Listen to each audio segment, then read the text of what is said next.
I'm Bill Scott, and this is History Minute. On 1st January 1808, the U.S., per guidelines by the Constitution, bars international slave trade. Africans have been brought to what is now the U.S. since 1619, when the first African captives were transported to Jamestown, Virginia. During the early years of colonization, there were more European indentured servants, but since the 1680s, African slavery became more prominent. By the time of the Revolutionary War, 3 million Africans were brought to U.S. territory, mainly by England. After the war, though every state allowed it, slavery was less prevalent in the North, but increased in economic importance in the South. There were calls to abolish the slave trade, mainly by Northern lawmakers, with a few Southerners joining in.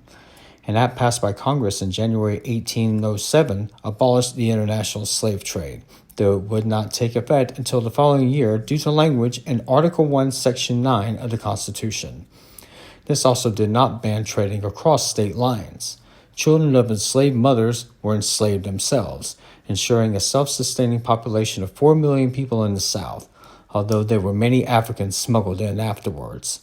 The Middle Passage that brought these Africans here was daunting, degrading, and calamitous, with many dying along the way.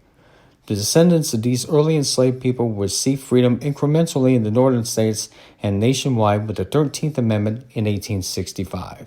I'm Bill Scott, and this was History Minute.